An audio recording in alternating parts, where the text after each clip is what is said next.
आणि मी सुद्धा अजिबात मनात रस घेत नाही बरं काही गेले सगळे आपल्याला सवयच नाही तशी अंगावर घ्यायची म्हणून जो पुरुष त्या महिलेला म्हणत होता ना की सखी धरणा काही निळ्या झेंड्याचा दागा परंतु साहेब त्या महिलेला बघा काम असतात मला सांगा कोणता तरी पुरुष घरातले काय काम करू लागतो का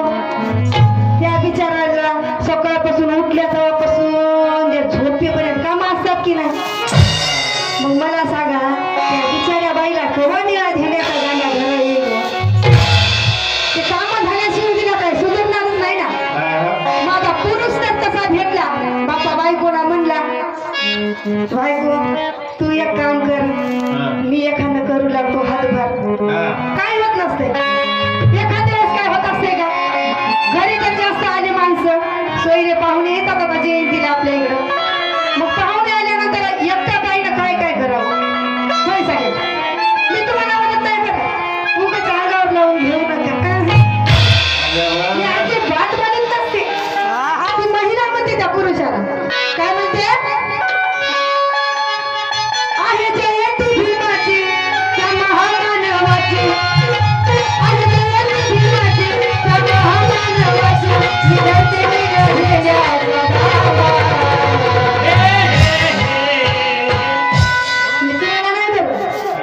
त्या महिलेचा पती असते ना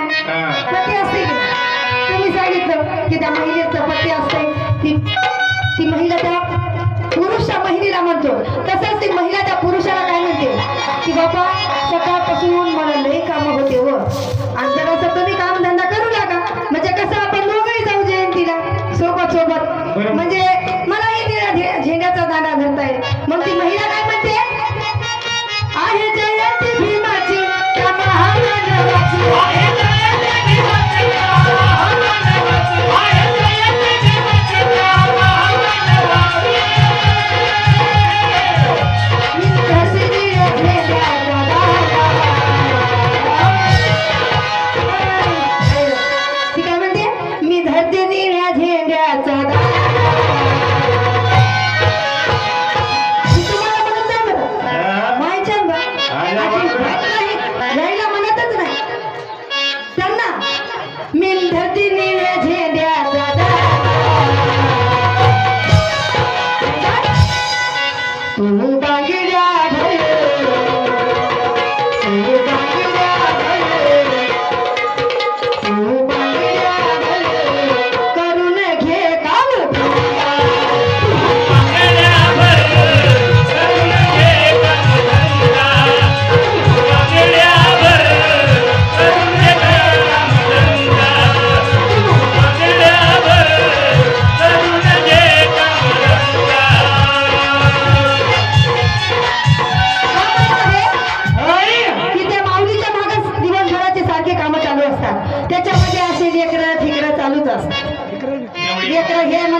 मग त्याच्यामुळे ती मला काय म्हणते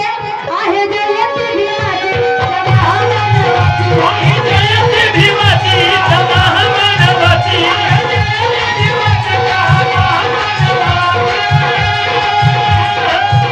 आहे जयंती भीमाची जमाहमानवाची. मी दर्शनीला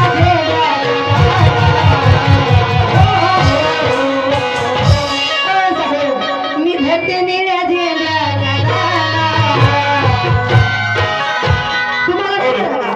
ती महिला त्या पुरुषाला म्हणते काय तू बांगड्या भले तू बांगड्या भले पुणे झाला भले.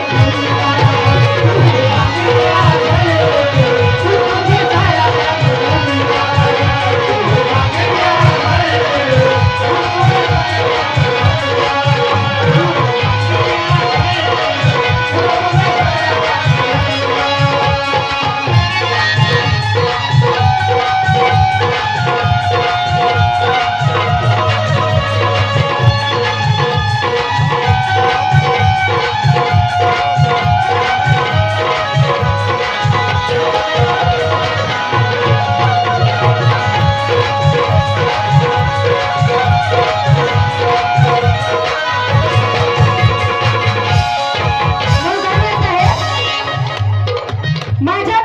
प्रति विचार तुझा चांगला पाहिजे. माझ्या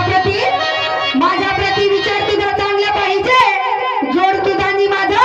इथे साधला पाहिजे. अरे समजून घे माझ्या शब्दाचा इशारा. ओ इंगळे साहेब समजून घ्या माझ्या शब्दाचा इशारा. तुझ्या माझ्या